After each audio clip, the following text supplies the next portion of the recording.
안녕하십니까. 경제학 12주차 2교시 17장에 나오는 그 재정정책 보겠습니다. 우리가 지난 시간 뒷부분에서 그 재정정책에 대해서 간략하게 그 재정정책의 수단이 되는 내용들 좀 봤습니다. 근데 이제 재정정책의 본질적인 내용들은 이번 시간에 공부하시겠습니다. 원래 그 재정정책과 통화정책 두 가지가 거시경제정책의 가장 핵심적인 내용이죠. 그래서 나라 경제를 갖다가 바람직한 방향으로 이끌고 나가야 되는데, 그러기 위해서 정부나 또는 중앙은행이 어떤 식으로 정책을 실시할 것인가 하는 것입니다. 그런데 이 재정정책과 통화정책에 대해서는 학파들 간의 견해 차이가 좀 큽니다. 그래가지고 재정정책의 효과에 대해서 세세한 내용도 살펴본 다음에 그 학파들 간의 견해 차이도 살펴보셔야 됩니다. 그래서 거시경제학의 가장 중요한 내용이라고 볼 수 있습니다. 오늘 앞에서 봤던 총수요, 총공급 모형도 중요한데, 이걸 이용해서 정책의 효과를 갖다 분석합니다. 그래서 이번 시간에 그 재정정책의 핵심적인 내용들 살펴보시겠습니다.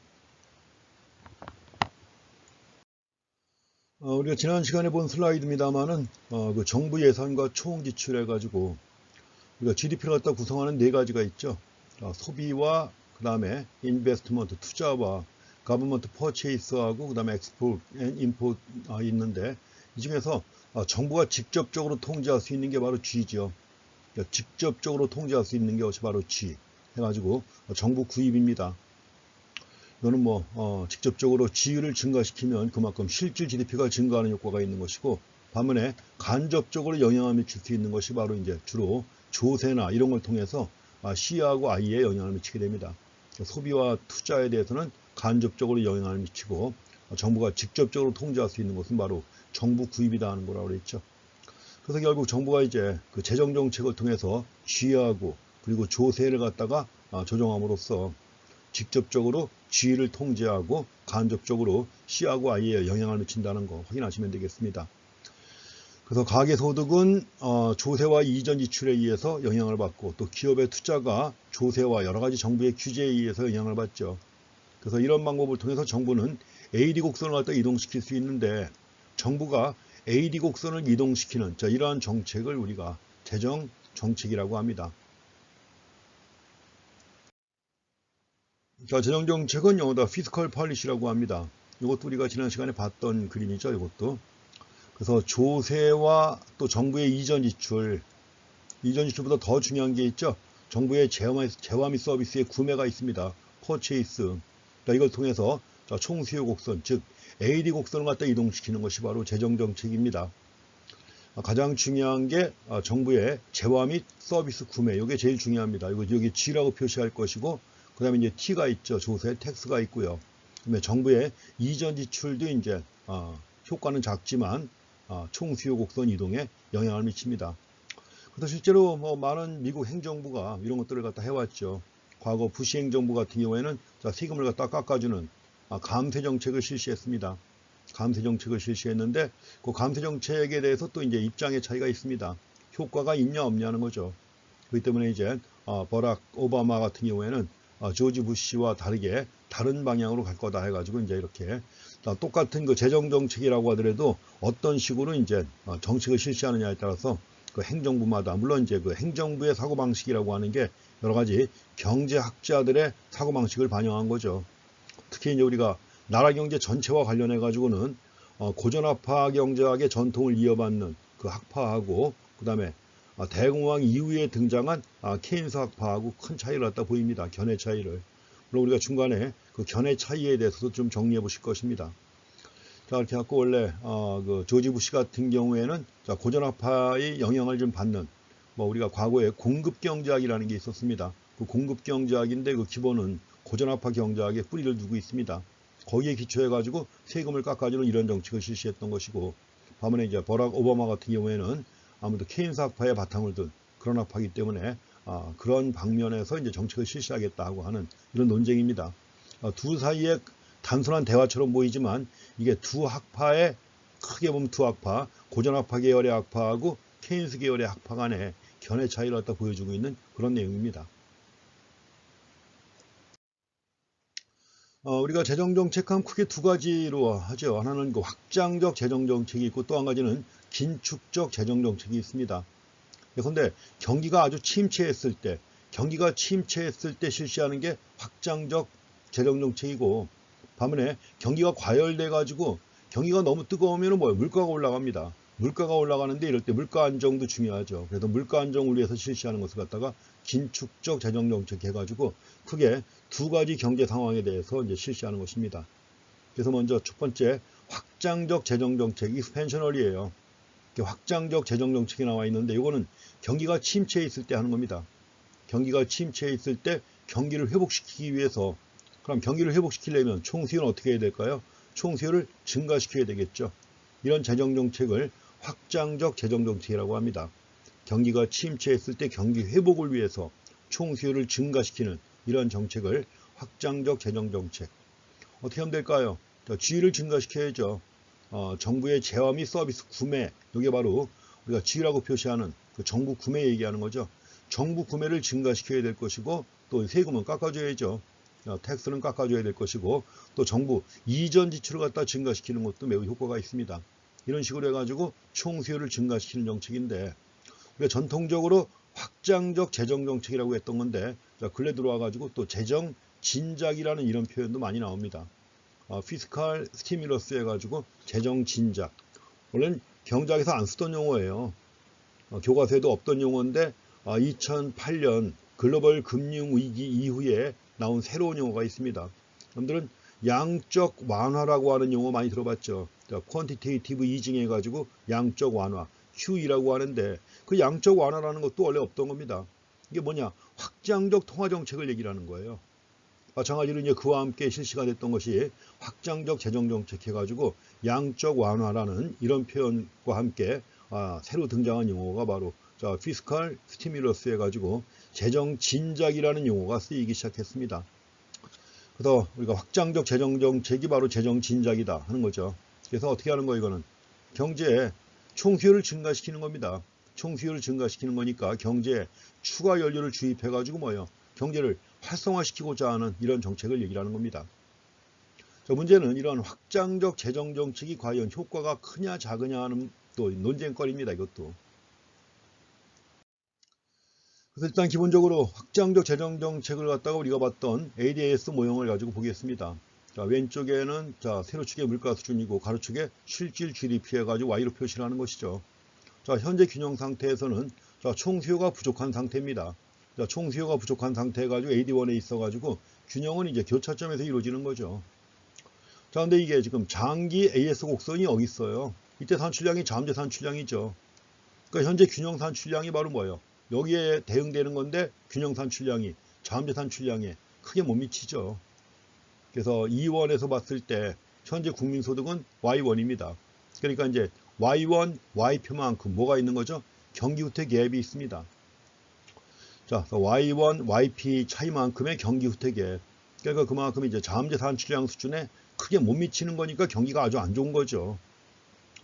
이럴 때 물론 이제 고전화폐 입장에서 볼 때는 시간이 지나면 해결된다고 보는 거죠. 그래서 이것 다 자기 보정적 장기 메커니즘, 즉 보이지 않는 손이 알아서 경제를 다시 새로운 균형으로 이끈다고 하는 것이죠. 그렇지만 이제 장기적으로나 가능하기 때문에 뭐요? 지금 당장 경기후퇴 갭이 존재해가지고 뭐요? 실업자가 많이 존재하는데 내버릴 수가 없는 거죠. 그래서 이럴 때 이제 정책 담당자들은 AD를 증가시키는 겁니다. 총수요를 증가시켜가지고 경제를 장기 균형으로 이동하도록 할 수 있는데 이렇게 해갖고 총수요를 증가시키는 이러한 정책을 확장적 재정정책이라고 하는 것이죠. 그래서 AD 곡선이 이제 장기 균형점까지 움직입니다. E2로 AD2가 되는 거죠.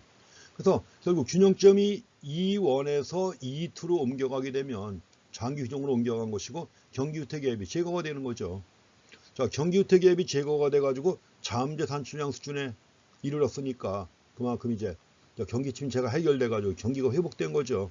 실업은 감소할 것이고요. 이렇게 해갖고 경기후퇴 갭을 제거하는, 경기후퇴 갭을 제거해가지고 장기 균형점으로 이동하도록 하는 이러한 정부의 정책, 이런 걸 우리가 확장적 재정정책이라고 하는 겁니다. 그래서 확장적 재정정책을 결국 총수요 곡선을 어떻게 하는 거예요? 오른쪽으로 이동시키는 것이 확장적 재정정책입니다. 목표는 뭐예요? 경기후퇴 갭을 제거해가지고 잠재 산출량 수준에 이르도록 하는 것이 바로 목표입니다. 이런 걸 확장적 재정정책이라고 하는데, 자, 문제는 여기서 AD 곡선을 갖다 이동시키는 방법에 여러 가지가 있었지만 그중에 대표적인 게 뭐가 있었죠? G가 증가하는 거죠. 정부 구매. 정부 구매해가지고 G를 증가시키는 겁니다. 이게 가장 좋은 방법인데 가장 흔히 많이 쓰는 방법이고, 근데 여기에 대해서 학파들 간에 논란이 많습니다. 과연 G를 증가시킬 때 이런 효과가 있느냐 없느냐 하는 거죠. 여기에 대해서 논쟁이 또 크게 벌어지고 있습니다. 일단은 먼저 거기에 대한 논쟁은 뒤에 가서 보고, 이제 반대되는 긴축적 재정정책 보겠습니다. 자, 긴축적이라는 말은 총수요를 줄인다는 얘기예요. 긴축. 그래서 이제 컨트랙셔널이 피스칼 폴리시 해가지고 이거는 경기가 과열되어 있는 겁니다. 과열이라는 말은 너무 좋다는 얘기죠. 경기가 너무 좋으니까 이럴 때 발생하는 게 뭐냐? 물가가 상승해요. 물가가 상승하니까 우리가 거시경제 정책의 중요한 목표 중에 하나가 또 물가 안정이 있죠. 원래 실업과 물가 두 가지가, 실업과 인플레이션 두 가지가 거시경제에서 가장 중요한 두 가지 문제예요. 그래서 물가 안정도 이제 최근에는 물가가 워낙 낮은 수준에 있기 때문에 뭐 이렇게 크게 신경 안 쓰는 내용이 됐지만, 과거에는 자고 나면 물가가 올랐습니다. 인플레이션이. 그러니까 인플레이션을 갖다 해결하는 것이 가장 큰 과제였습니다. 이럴 때 경기가 과열되면 인플레이션이 유발되고, 이럴 때 물가를 안정시켜야죠. 물가를 갖다 안정시키려는 방법이 뭐예요? 총수요를 감소시켜야 하는 겁니다. 그래서 총수요를 줄이는 이런 정책을 긴축이라고 해요. 긴축한다. 방법은 뭐가 있습니까? G를 감소시켜야죠. 정부의 재화 및 서비스의 구매를 감소시킨다. 그래서 G를 감소시키거나 아니면 세금은 많이 걷어야죠. 텍스는 증가시켜야 되는 거죠. 텍스는 증가시켜야 될 것이고, 그 다음에 이전 지출도 감소시켜야 됩니다. 이렇게 함으로써 너무 경기가 과열된 경제에 대해서 제동을 거는 거예요. go slow 해가지고 천천히 가라 이거죠. 경제에 제동을 거는 이런 정책을 긴축적 재정정책이라고 하는 것입니다. 목표는 뭐예요? 물가 안정의 목표가 있는 거죠. 이렇게 해갖고 두 가지 방향으로 재정정책을 실시합니다. 그래서 긴축적 재정정책도 우리가 ADAS 모형 가지고 보겠습니다. ADAS 모형 가지고 보게 되면 물가하고 가로축은 실질 GDP입니다. 현재 단기 균형점에서 AD하고 SRAS가 균형을 이루고 있는데, 이게 잠재 산출량을 초과한 상황이에요. 지금 잠재 산출량을 초과해 가지고 GDP가 결정된다. 얼마나 경기가 너무 좋다는 얘기죠. 너무 좋은 상황. 이럴 때는 흔히 인플레이션이 유발되는 겁니다. 인플레이션이 유발되는 거니까 이런 경우에도 시간이 지나면 해결되겠지만 당장 물가 상승 때문에 고통이 너무 큽니다. 그래서 이럴 때 자기 보정적 장기 메커니즘을 기다릴 수가 없죠. 정책 담당자들은 AD를 갖다 줄이는 거예요. 총수요를. 총수요를 줄임으로써 경제를 장기 균형으로 이동시킬 수 있습니다. 이런 경우에 존재하는 게 바로 인플레이셔너리 갭이죠. 가지고 총수요를 줄여야 합니다. 인플레이셔너리 갭이 존재하니까 이걸 해결하기 위해서는 AD 곡선을 갖다가 왼쪽으로 이동시키는 것이 바로 이제 총수요를 줄이는 거죠. 그래가지고 장기 균형점에 이르게 할 수 있습니다. 가지고 긴축적 재정 정책은 결국 총수요 곡선을 갖다가 왼쪽으로 이동시키는 거, 이것이 바로 긴축적 재정 정책이 되겠습니다.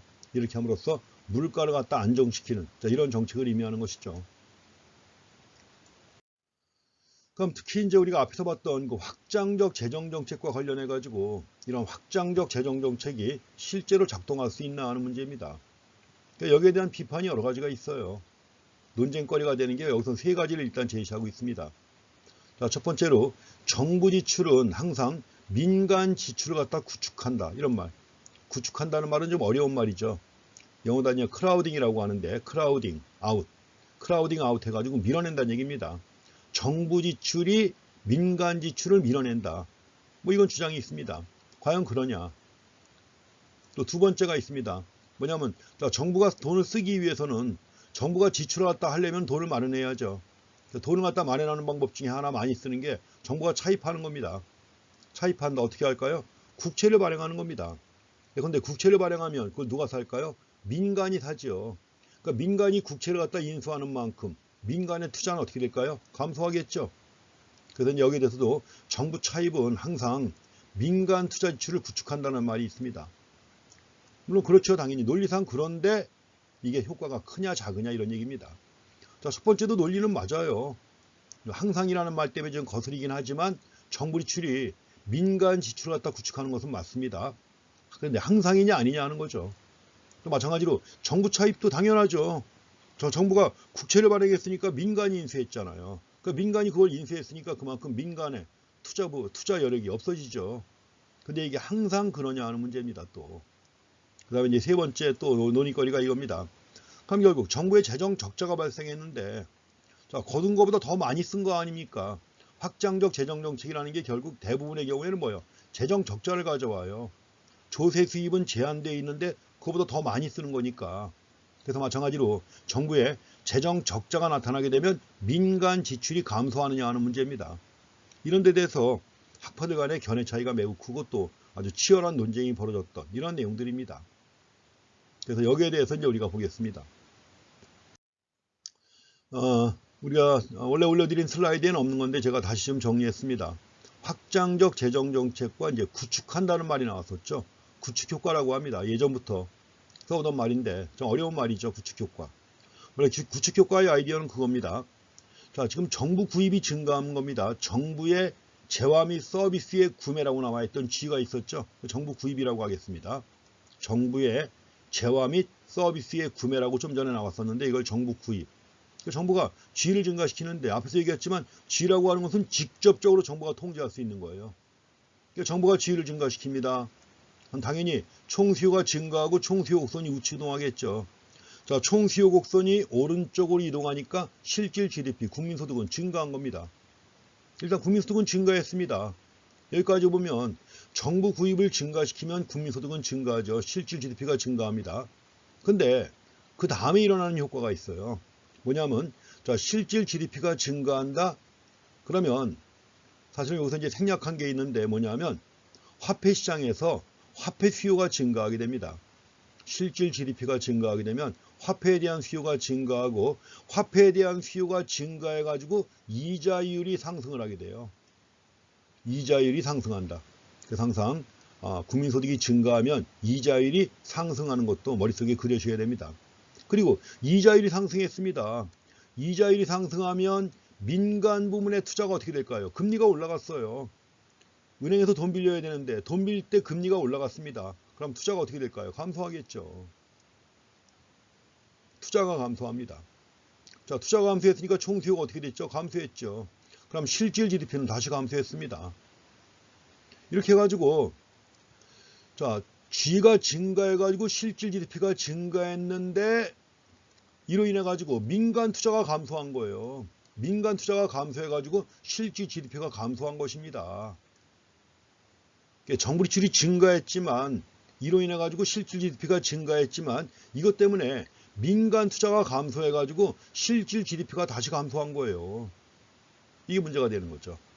이렇게 하고 결국 정부 구입의 증가로 인한 실질 GDP의 증가를 민간 투자가 감소하는 거예요. 민간 투자가 감소해가지고 밀어낸 겁니다. 이런 효과를 갖다가 예전부터 원래 이제 구축 효과라는 말은 일본 학자들이 번역한 말입니다. 크라우딩 아웃 이펙트 해가지고 구축 효과라고 해왔던 건데 굉장히 어려운 번역어죠. 그래서 이렇게 해갖고 다른 말로 상쇄 효과라고도 많이 번역을 했습니다. 상쇄 효과 또는 잠식한다, 잠식 효과라고 하다가 흔히 그 맹쾌 경작이 나온 다음에 그때부터 이제 좀 더 쉽게 번역하려는 노력 과정에서 밀어내기 효과라는 말로 많이 번역을 합니다. 최근에는 밀어내기 효과. 왜냐하면 자, 정부 지출이 증가해가지고 실질 GDP가 증가한 걸 민간 투자가 감소해가지고 밀어낸 거 아니에요. 밀어내가지고 실질 GDP를 감소시켰다는 것입니다. 그래서 여러분들은 그냥 크라우딩 아웃 이펙트 기억하시고 이 말을 구축 효과, 상쇄 효과, 또 잠식 효과, 밀어내기 효과라고 한다. 자, 이렇게 정리하시면 되겠습니다. 여기서 이제 문제는 이 구축 효과가 과연 크냐 작으냐 하는 거죠. 여러 학파들의 견해인데 이것도 이제 우리가 여러 학파들의 견해를 갖다 자세히 아주 정리는 안 해봤기 때문에 좀 약간 깝깝하실 테지만 그래도 일단 뒤와서 정리를 할 겁니다. 먼저 고전학파 주장입니다. 고전학파의 주장인데 고전학파는 구축 효과가 100%라고 봅니다. 구축 효과는 100%다. 그 말은 뭐죠? 재정정책은 전혀 효과가 없다는 거죠. 전혀 효과가 없다. 그래서 말씀드린 것처럼 자, G가 증가해가지고 국민소득이 증가했잖아요. 국민소득이 증가하면 화폐 수요가 증가하죠. 화폐 수요가 증가하는데 화폐 수요가 증가하니까 이자율이 상승하죠. 이자율이 상승했을 때 투자가 고스란히 투자가 감소한다는 거예요. 그래서 이자율이 상승해가지고 투자가 감소할 때 투자가 G가 증가한 것만큼 그만큼 감소한다는 겁니다. 그만큼 감소하기 때문에 따라서 뭐예요? 재정정책은 전혀 효과가 없다고 보는 거예요.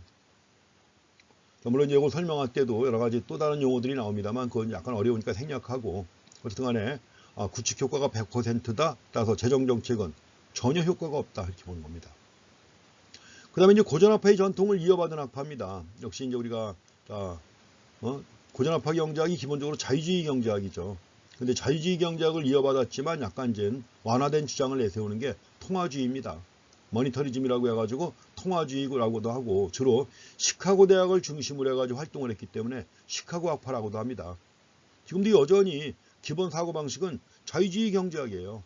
자유주의 경제학 해가지고 고전화파의 기본 그 전통 사상을 그대로 계승했습니다. 그런데 이제 여러 가지 이제 논리에 있어서는 좀 지나치게 극단적인 고전화파의 논리를 갖다 완화시킵니다. 가지고 통화주의의 입장은 그런 겁니다. 자, 만약에 국민소득이 증가하면 화폐 수요가 증가할 때 이럴 때 이자율이 크게 상승한다고 봐요. 화폐 수요가 증가할 때 이자율이 크게 상승한다. 이자율이 크게 상승하면 투자가 크게 감소하겠죠.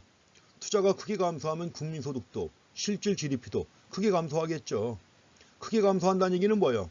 구축 효과가 매우 크다는 거죠. 무한대는 아니라고 하더라도 구축 효과가 100%는 아니라도 매우 크다고 보는 거예요.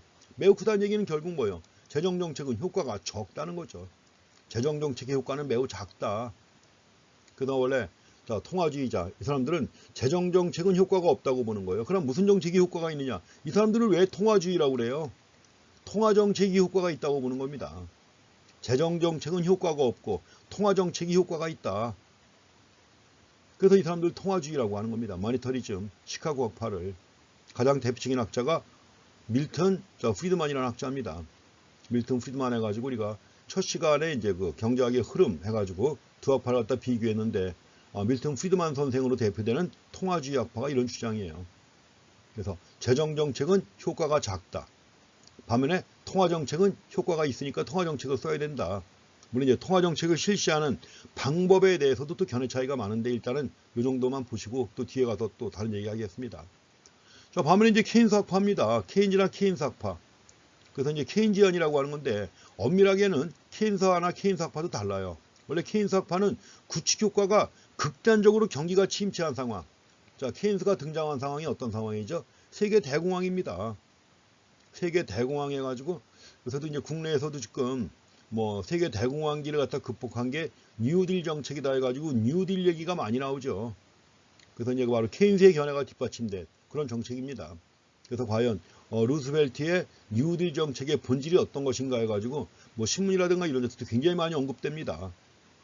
그래서 이번 주에 이제 여러분들한테 에세이 나갈 건데 제가 아직 못 올렸습니다. 못 올렸는데 그 에세이 올릴 때에 대해서 이제 그런 것들도 한 주제가 될 수가 있습니다. 그래서 뉴딜 정책의 본질을 파악한 다음에 이런 것들을 국내에 어떻게 적용할 것인가 하는 거죠. 여러 가지 글들이 굉장히 많이 나와 있습니다. 뭐 그린 뉴딜도 언급되고 있고 한데 어쨌든 간에 자 그런 것들이 바로 케인스 학파의 주장이 바탕을 둔 거예요. 근데 이제 특히 그 케인스 같은 경우에는 극도로 경기가 침체한 경우 있죠. 극도로 경기가 침체한 경우에는 여기서 이자율이 조금 상승하니까 투자가 조금 감소한다고 했는데 아닙니다.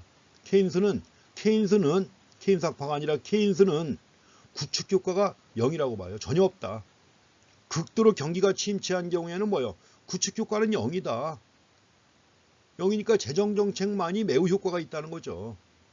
그렇지만 이제 그 뒤에 나온 케인스 학파학자들은 조금은 완화된 견해를 내놓습니다. 극단적인 견해가 아니라 완화된 견해. 그래서 G가 증가해가지고 AD가 증가했어요. AD가 증가해가지고 국민소득이 증가했는데 실질 GDP가 증가할 때 이자율이 조금밖에 상승하지 않는다고 보는 겁니다. 통화주의는 크게 상승한다고 봤지만 케인스 학파는 조금밖에 이자율이 상승하지 않는다. 그러니까 투자가 뭐예요? 조금밖에 감소하지 않죠. 투자가 조금밖에 감소하지 않으니까 실질 GDP도 뭐예요? 조금밖에 감소하지 않는다는 거죠. 조금 감소하기 때문에 구축 효과는 매우 작다. 구축 효과가 있다고 해도 매우 작다. 그리고 구축 효과가 작다는 얘기는 결국 뭐예요? 재정정책의 효과는 매우 강력하다는 것이죠. 이렇게 해갖고 그 재정정책이 효과가 있냐 없냐에 따라서 이런 견해 차이가 굉장히 큽니다. 그래서 지금 구축 효과의 크기에 관해서는 엄밀하게는 네 가지로 나누죠. 고전학파, 통화주의, 케인즈와 케인즈학파 이렇게 해서 설명하는 겁니다. 물론 이런 내용들을 나중에 이제 거시경제학 공부하실 때는 좀 더 엄밀한 모형을 통해서 자세히 봅니다. 여러 가지 ISL 모형이라든가 이런 걸 통해서 수식으로 계산도 해보고 합니다. 여기서는 이런 견해 차이만 일단 정리하고 지나가시면 되겠습니다. 재정정책의 특히 확장적 재정정책과 관련해 가지고 효과가 있냐 없냐 할 때 제시하는 것이 구축효과라고 하는 것인데 구축효과 자체에 대해서는 의미를 잘 이해하셔야 됩니다. 그럼 이제 좀 전에 얘기했던 그 세 가지 질문에 대한 내용입니다. 좀 전에 얘기했던 세 가지 질문. 첫 번째는 정부 지출이 항상 민간 지출을 부축한다는 거죠. 이제 항상이 문제가 된다 그랬죠. 일단 정부 지출이 민간 지출을 갖다 밀어내는 건 맞아요. 밀어내는 건 맞는데 항상 그러냐 하는 거죠. 그래서 일단 정부 지출이 항상 민간 지출을 갖다 구축한다는 말, 이 명제는 잘못됐다. 항상이라는 말이 틀렸다는 얘기예요. 이 말입니다. 그래서 왜냐하면 경제에서 벌어들인 총소득은 항상 일정한 합계라고 하는 겁니다. 일정하다. 그것도 흔히 영합이라고 하죠. 영합, 제로섬이라고 하는 겁니다. 그 제로섬을 가정한다는 얘기입니다. 제로섬을 가정하고 있기 때문에 이런 주장이 나오는 것이다 하는 거죠. 그렇지만 이건 사실이 아니라는 것입니다. 그래서 제로섬이 아니다 하는 거죠. 이걸 가정할 수 있는 게 아니다. 그래서 지금 정부 지출이 항상 민간 지출을 갖다 구축한다는 이런 주장에는 경제 자원이 항상 완전 고용되어 있다는 가정하에서만 가능한 거예요. 완전 고용되어 있다는 가정하에서 가능한 것이고, 그래서 여기서는 정부 지출을 늘리는 유일한 방법이 기업의 비용을 대가로 이루어진다는 이런 전제하에 나온 것이기 때문에 뭐요? 잘못됐다는 거죠. 잘못됐다. 그래서 정부 지출이 민간 지출을 갖다 구축하긴 하지만 항상 그런 것은 아니다. 그런데 여기서도 그렇잖아요. 그림 나와 있는 게 욕조 안에 물이 가득 차 있을 때만 한 사람이 더 들어왔을 때 물이 밀려나갈 거 아닙니까? 가득 차 있을 때만 이런 거예요. 그래서 만약에 경제 자원이 완전 고용돼 있다면 항상 그렇다는 거죠.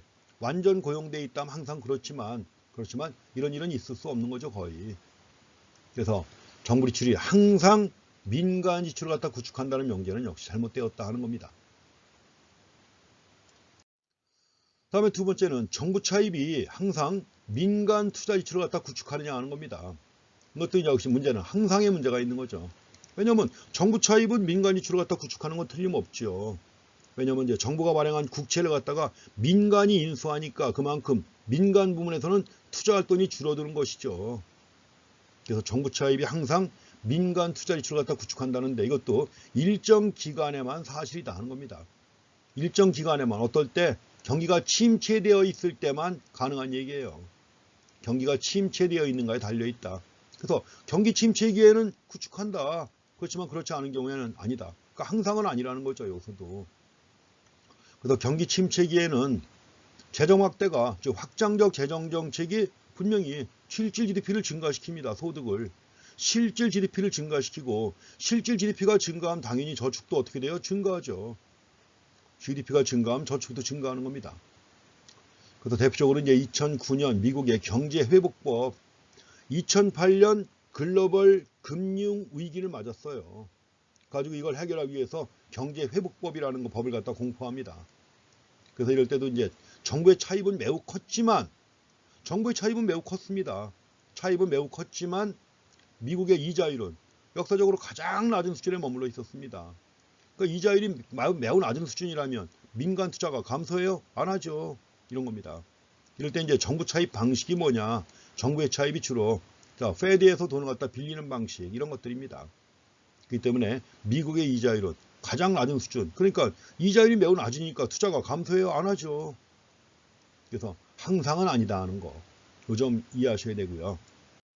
다음에 세 번째로 정부의 재정 적자는 민간 지출을 갖다 감소시킨다. 정부의 재정 적자라는 게 뭐죠? G가 T보다 큰 겁니다. 이게 재정 적자죠. 결과적으로 자, 조세 수입보다 지출이 많을 때가 재정 적자입니다. 이것이 민간 지출을 갖다 감소시킨다. 자, 이 내용과 관련해 가지고는 리카도 동등성이라는 게 있습니다. 유명한 논리예요. 자, 19세기에 애덤 스미스 바로 뒤에 이어나온 경제학자입니다. 데이비드 리카도. 근데 오히려 애덤 스미스보다는 뭐예요? 훨씬 더 많은 이론적 기초를 갖다 제공한 사람입니다. 이 시대에 어떻게 그런 이론을 만들었는지 여러 가지 리카도의 예컨대 비교 우위설도 그렇고 리카도의 차액지대설도 그렇고 여러 가지 이론들이 많은데 놀라운 이론들이에요. 그래서 리카도 동등성이라고도 하고 리카디안 이쿼버런스예요. 리카디안 이쿼버런스 해가지고 리카도의 대등 정리라고도 합니다. 대등 정리. 이게 이제 최근에 그 재난지원금이 나왔지 않습니까? 재난지원금이 나왔는데 그 재난지원금이 나올 때 과연 이것이 정부가 의도한 효과를 가져올 것인가 해가지고 논쟁이 많았는데 여기서도 리카도의 대등 정리가 많이 언급이 됩니다. 리카도의 동등성. 분명히 정부가 조세 수입은 따로 늘지 않았지만 엄청난 규모의 자금을 갖다 풀어가지고 재난지원금을 갖다가 내줬지 않습니까? 그럼 사람들이 과연 이걸 쓸 거냐는 얘기죠. 이 돈을 과연 쓰겠느냐는 겁니다. 원래 리카도의 대등 정리에 따르면 분명히 정부가 돈을 썼지만 재정 적자가 발생했으니까 나중에 돈이 모자랄 거 아닙니까? 돈이 모자라니까 분명히 세금을 더 많이 거둘 것이다. 예상할 수 있죠. 세금을 더 많이 거둘 것이다. 그럼 정부가 세금을 갖다 거두게 되면 낼 돈이 있어야죠. 낼 돈이 없으니까 지금 받은 돈을 쓰지 않고 가지고 있다가 세금으로 낸다는 얘기입니다.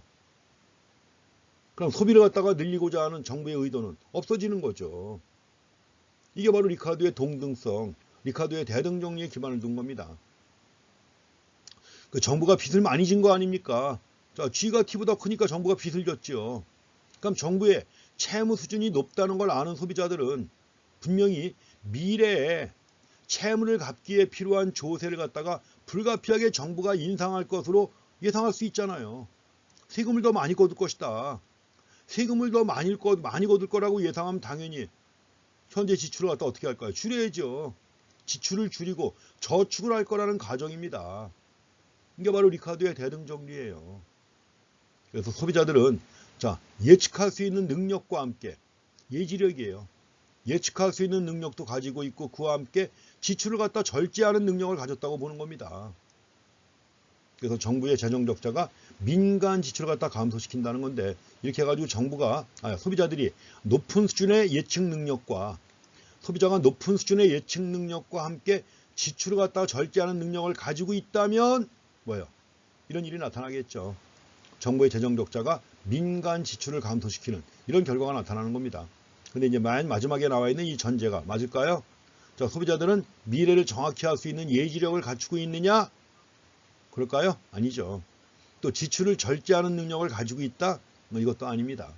그렇기 때문에 어느 정도 정부의 재정 적자가 민간 지출을 갖다가 감소시킬 수는 있지만 그러나 여기서 언급하는 것처럼 크지는 않다는 겁니다. 이 말은 결국 확장적 재정 정책이 실제로 작동할 수 있나? 어떻게 해요? 작동할 수 있지요. 있으니까 그렇게 써온 겁니다. 지금까지. 여러 가지 논의에도 불구하고 지금도 나름마다 경기가 침체할 때 빼드는 게 바로 확장적 재정 정책이 일단 우선입니다. 한국도 마찬가지고 많은 나라가 지금까지 해왔던 겁니다.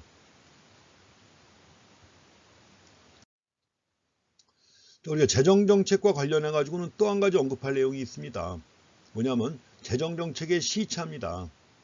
원래 정책이라는 게 그렇잖아요. 아무리 좋은 정책도 쉽게 얘기하면 타이밍이 맞아야 되는 거죠. 타이밍이 맞아야 된다.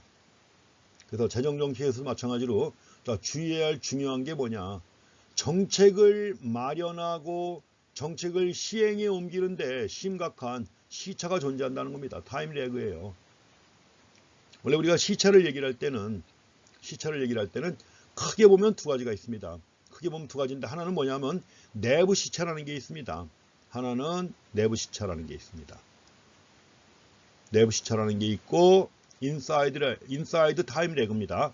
또 한 가지가 외부 시차가 있어요. 아웃사이드 타임 래그. 두 가지가 있고 여기서 인사이드 타임 래그에도 두 가지가 있는데 그게 뭐냐면 첫 번째는 우리가 경제 상황이 경제 데이터를 갖다 수집하고 분석을 해봤어요.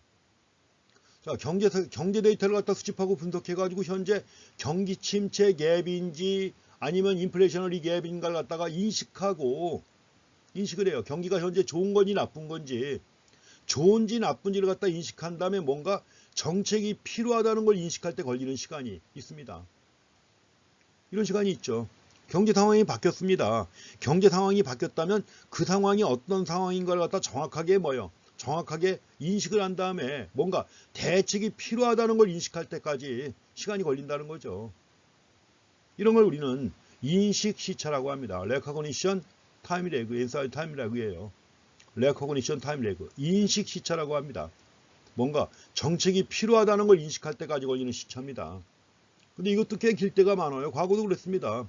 뭐 누구라고 얘기를 안 하겠지만 어떤 행정부에서 자, 경기가 상당히 안 좋았습니다. 안 좋아가지고 전문가들은 물론이고 학자들이고 뭐고 다 그냥 심각한 위기 상황이다.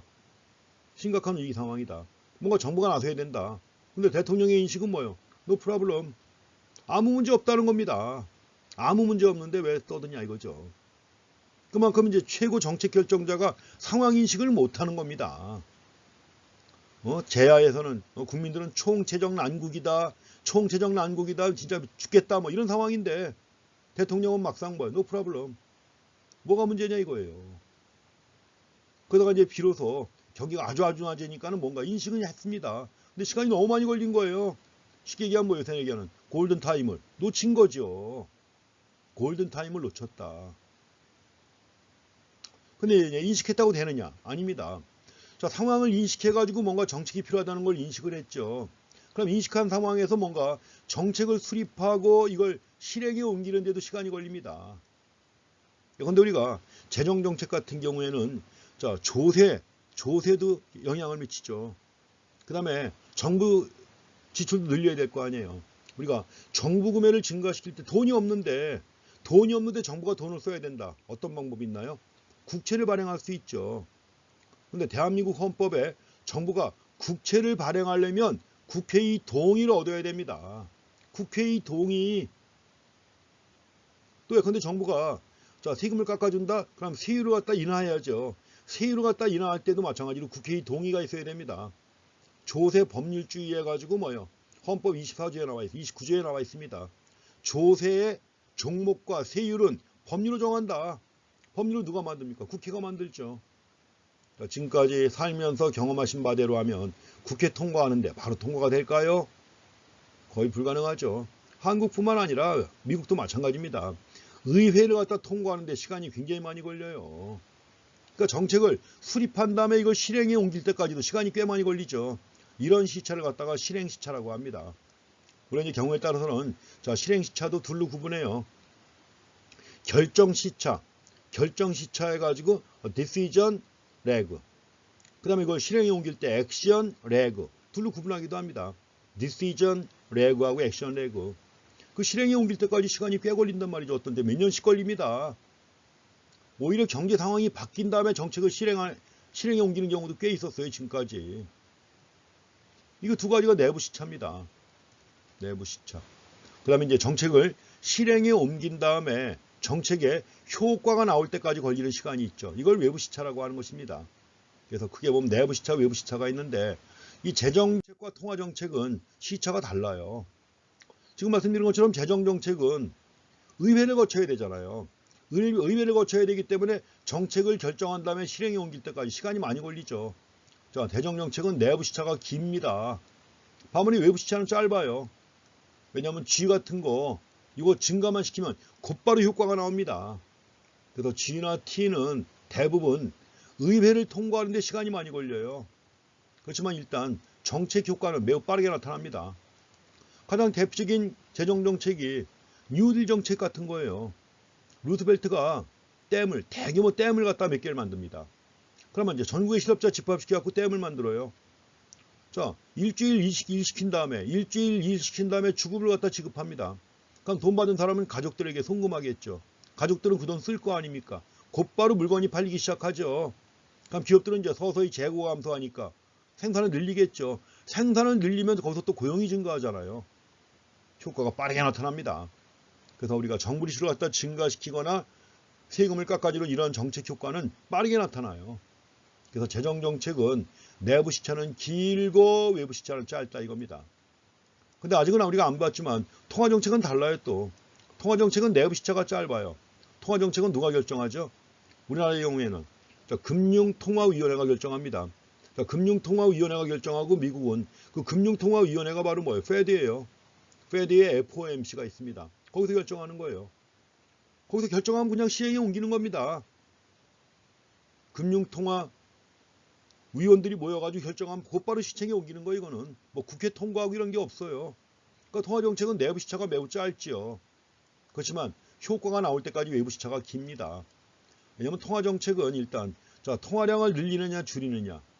그럼 이제 통화량을 늘리거나 줄이면 이자율이 변화하는데 이자율이 변화해가지고 이게 투자와 총수요에 영향을 미쳐가지고 Y가 변화하는데 투자가 증가한다. 시간 꽤 걸리죠. 투자가 증가한다. 기업이 새로운 설비를 확장한다. 새로운 기계를 들여놓는다. 시간 꽤 걸리죠. 그렇기 때문에 정책 효과가 나올 때까지는 시간이 꽤 걸리는 겁니다. 그래서 내부 시차는 짧지만 외부 시차는 길다. 이런 차이가 있기 때문에 항상 우리가 어떤 정책을 평가할 때는 시차도 고려해야 합니다. 자, 미국의 회복법이라는 게 앞에서 나왔었죠. 그래서 2009년 글로벌 금융위기 때 미국의 회복이라든가 재투자법 해가지고 엄청 많은 돈을 썼습니다. 이때도 나온 얘기가 뭐예요? 흔히 헬리콥터 밴. 이 당시 페드 의장이 벤 버냉키인데 헬리콥터로 돈을 뿌린다는 얘기예요. 가지고 이제 경기가 후퇴해가지고 극심한 경기 후퇴죠. 경기 침체입니다. 중앙정부의 수입도 크게 감소했고 지방정부의 수입도 크게 감소했습니다. 수입이 줄었으니까 당연히 지출은 줄어들 수밖에 없는 거죠. 이걸 중앙정부가 나서가지고 연방정부가 나서가지고 지원을 해준 겁니다. 지원을 해가지고 지방정부 지출의 삭감을 상쇄할 수가 있었다는 거죠. 여기에 대한 좀 자세한 내용은 여러 가지 좀 구구절절의 사연이 있습니다. 여기에 대한 자세한 내용은 책에 나와 있는 그 현실경제 2에 나와 있는 거 있죠. 회복법이 무엇인가 제목은 똑같은데 거기 내용이 좀 나와 있습니다. 그 내용 한번 꼼꼼하게 읽어보시기 바랍니다. 회복법이 무엇인가에 관한 내용 꼼꼼하게 한번 읽어보시고요. 자, 이제 그 재정정책과 관련해 가지고 우리가 이 승수를 좀 따져보셔야 됩니다. 자, 승수 해가지고 multiplier idea was introduced by 케인즈에 의해서 나온 개념이에요. 자, 케인즈가 처음 쓴 용어예요. multiplier. 그래서 multiplier 해가지고 이제 이렇게 나온 다음에 설명은 나옵니다. 이거 슬라이드를 좀 이상하게 만들어가지고 돈이 계속 깔립니다.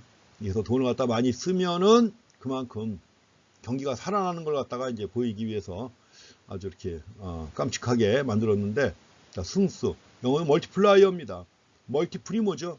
멀티플 영어로 곱하기예요. 자, 승수. 자, 승이 뭘까요? 우리가 이 사칙연산 얘기합니다. 사칙연산이 뭐죠? 사칙연산은 덧셈, 뺄셈, 곱셈, 나눗셈이죠. 그걸 한자로 얘기하면 뭐라고 그래요? 가감승제라고 합니다. 가감승제. 자, 승이 뭐예요? 곱하기예요. 곱하는다 이런 얘기입니다. 곱하기. 그 영어로다가 멀티플, 곱하기. 자, 승수는 뭐예요? 곱하는 수죠. 곱하는 수, 멀티플라이어. 곱하는 수, 배수입니다. 만약에 자 100달러 곱하기 2 하면 200달러가 됐죠. 100달러에다가 2를 곱해가지고 200달러가 된 거죠. 2는 곱하는 수죠. 배수입니다.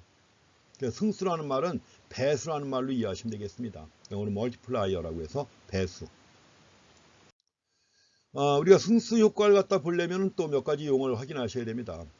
그래서 총 지출에, 자, 총 지출이니까 소비도 있고 투자도 있고 수출도 있고 정부 지출도 있고, 자, 총 지출의 독립적 변화예요. 독립적이라는 말은 영어로 오토노머스라고 하는 겁니다. 오토노머스한 변화 이겁니다. 오토노머스한 변화. 뭔가 다른 것에 영향을 받아가지고 변화하는 게 아니라 뭐예요? 자체적으로 변화하는 거예요. 그러니까 정부가 그냥 늘린다. 정부가 증가시키거나 이래가지고 뭐예요? 그냥 독립적으로 증가하는 겁니다. 다른 것들에 영향을 받아가지고 증가하는 게 아니라 그냥 독립적으로 변화한다. 또는 자발적으로 변화한다는 거예요. 오토노머스하다. 오토노머스하다는 말 뜻 아시죠? 그래서 이제 오토노머스 체인지 인 애그리게이트 스펜딩이에요. 총 지출의 독립적 변화. 그래서 어떤 주어진 실질 GDP 수준이 있는데 여기에서 기업이나 가계나 정부가 원하는 지출 수준에 있어서 초기 지출 수준의 변화입니다. 최초. 자, 최초의 지출 수준의 변화를 갖다가 총 지출의 독립적 변화라고 해서 언급하는 겁니다. 그래서 이제 초기 지출 수준의 변화가 있는 경우에는 이것이 계속적으로 파급 효과를 갖다 가져와 가지고 총 지출은 훨씬 더 크게 변화한다는 얘기예요. 여러 배. 이럴 때 여러 배 해가지고 이제 배수를 갖다가 우리가 승수라고 했던 거죠. 그래서 이제 총 지출의 자발적 또는 이제 최초의 자발적 또는 독립적 변화가 있을 때 이것으로 인해서 발생하는 실질 GDP의 전체 변화가 있죠. 실질 GDP의 전체 변화를 원래 자발적 변화의 크기로 나눈 배수를 얘기를 하는 겁니다. 이게 승수라고 그런 거예요. 만약에 뭐냐면 자 최초의 자발적 또는 독립적 지출해가지고 정부 구매가 100억 달러가 증가했다. 정부 구매가 100억 달러가 증가하니까 그것 때문에 총 수요가 증가하고 총 수요가 증가하니까 실질 GDP가 증가하고 실질 GDP의 증가로 인해 가지고 소비가 증가하니까 실질 GDP가 또 증가하고 소비가 또 증가하고 실질 GDP 또 증가하고 가지고 최종적으로 실질 GDP가 예컨대 250억 달러가 증가했다. 그럼 처음에 정부 지출은 100억 달러가 증가했단 말이에요. 100억 달러가 증가했는데 이걸 바탕으로 해가지고 최종적으로 실질 GDP가 250억 달러가 증가했다. 몇 배가 증가한 거예요? 2.5배가 증가한 거죠. 100억 달러를 기반으로 250억 달러가 증가했으니까 2.5배가 증가한 거죠. 그 2.5가 바로 뭐냐? 2.5배, 배수죠. 이게 바로 승수입니다. 승수라는 말은 배수. 자, 최초 지출에 의해서 최종적으로 실질 GDP가 몇 배가 증가했느냐 이런 거예요. 이거 승수라고 하는 것입니다. 우리가 승수의 크기를 갖다 이해할 때 중요한 게 한계 소비 성향이라는 개념입니다. Marginal Propensity to Consume이라고 해서 MPC라고 하는데 그런데 우리가 소득이 있습니다. Y가 있습니다. 소득이 있으면 어떻게 처분하죠? 일부는 소비하고 나머지는 저축하죠. 그래서 근데 우리가 Y가 있으면 Y는 C 더하기 S입니다. 소비 더하기 저축이에요. 그럼 여기서 소비 중에서 얼마나 총 소득 중에서 얼마나 소비하느냐 하는 거 소비 성향이라고 그래요. 그러면 소득 중에 얼마나 저축하느냐 저축 성향이라고 합니다. 그래서 우리가 Y분의 C는 평균 소비 성향, Y분의 S는 평균 저축 성향. 근데 소득이 증가했습니다. 소득이 증가했을 때 이걸 델타 Y라고 하죠. 델타 Y만큼 소득이 증가했다. 그럼 델타 Y만큼 소득이 증가하면 이건 어떻게 처분하나요? 일부는 소비를 증가시키죠. 델타 C.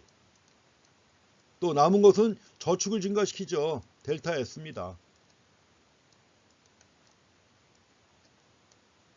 이렇게 되죠. 델타 Y는 델타 C 더하기 델타 S.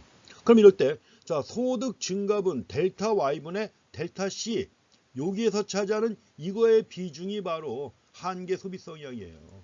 델타 Y분의 델타 C가 한계 소비 성향. 그리고 델타 Y분의 여기서 델타 Y분의 델타 S의 비중이 있죠. 이걸 한계 저축 성향이라고 합니다. 그래서 한계 저축 성향은 MPS라고 써요. Marginal Propensity to Savings 해가지고 MPS라고 씁니다. MPS. 그래서 이 개념도 확인하셔야 됩니다. 소득 증가분 델타 Y 중에서 소비 증가분이 차지하는 비중은 한계 소비 성향.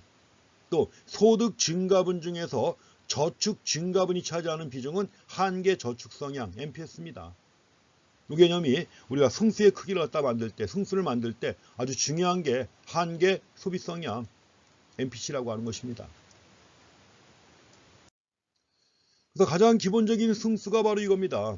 정부의 재화 및 서비스 구매 증가의 승수 효과입니다. 재화 및 서비스 구매가 뭐예요? G죠. G를 증가시킨 경우 승수 효과예요. 일단 가장 단순한 거시경제입니다. 가장 단순한 거시경제에서 세금도 없어요. 세금도 없고 국제무역도 없습니다. 세금도 없고 국제무역도 없는 가장 단순한 거시경제 모형. 그래서 G를 증가시킨다. 그럼 이럴 때 승수가 얼마냐? G가 증가하는 경우 승수는 1-MPC분의 1입니다. 1- 한계 소비 성향분의 1이 되는 거예요. 그래서 만약에 한계 소비 성향이 0.5다. 그럼 승수는 1-0.5분의 1이죠. 그럼 0.5분의 1이니까 얼마가 돼요? 2가 되는 거죠, 승수가. 그래서 만약에 이런 경우, 자, 정부 지출, 즉 정부 구매입니다. G예요. G. 자, G가 500억 달러 증가한다.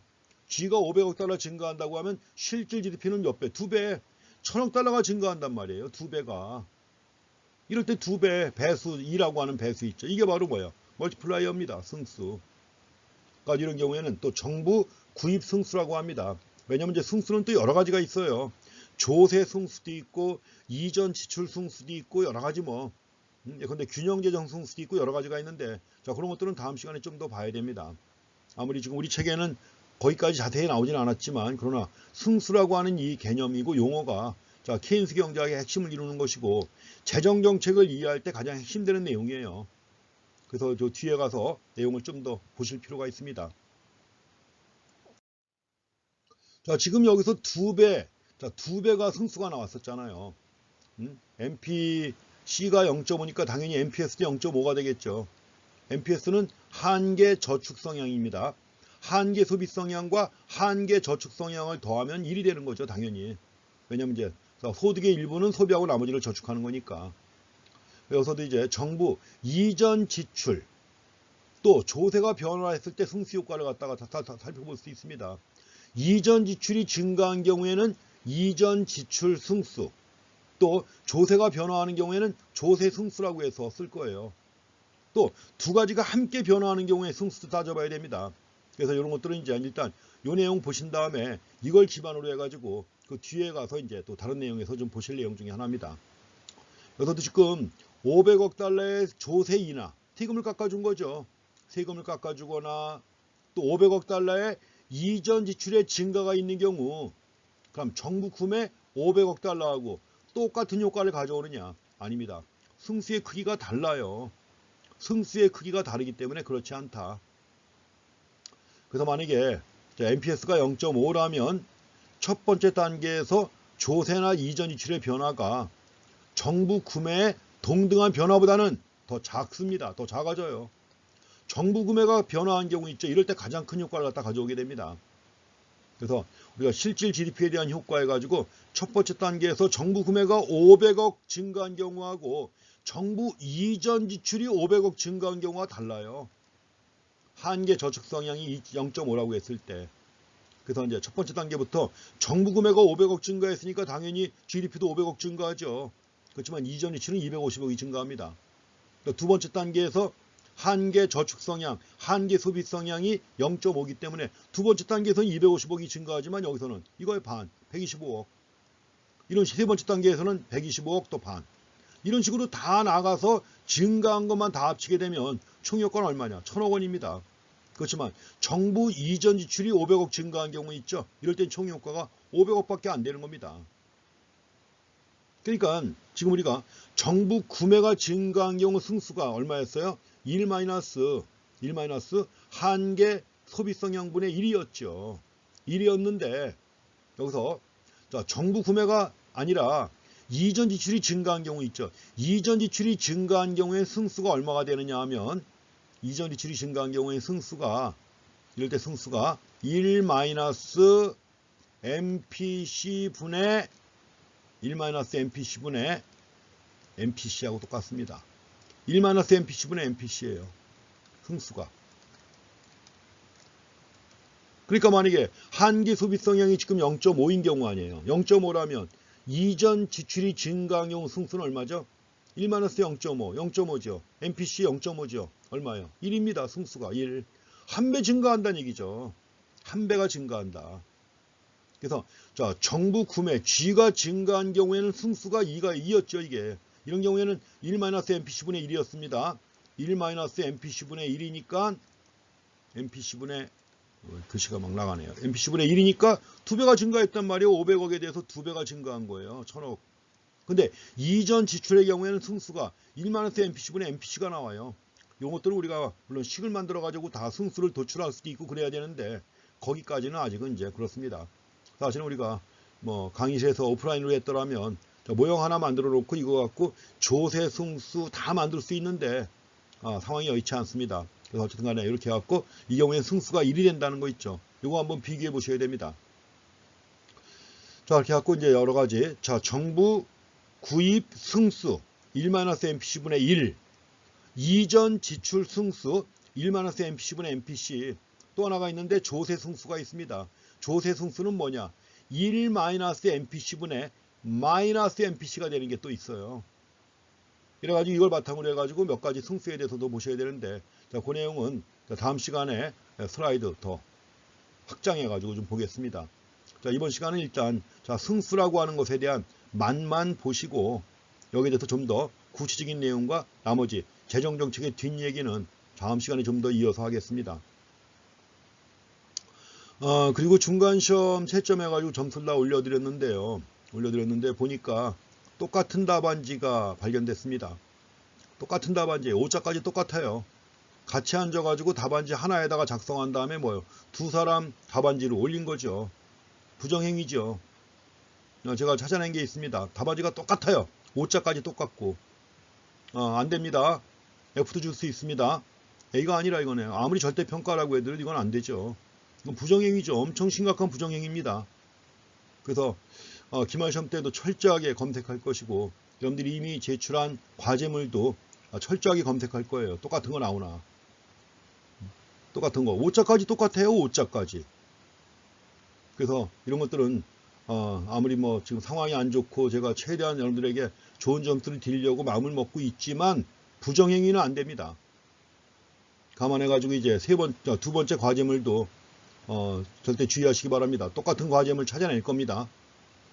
그래서 그 점 감안해가지고 보시고요. 자, 2교시는 이제 그 뒷부분 더 공부하시겠습니다. 자, 수고했습니다.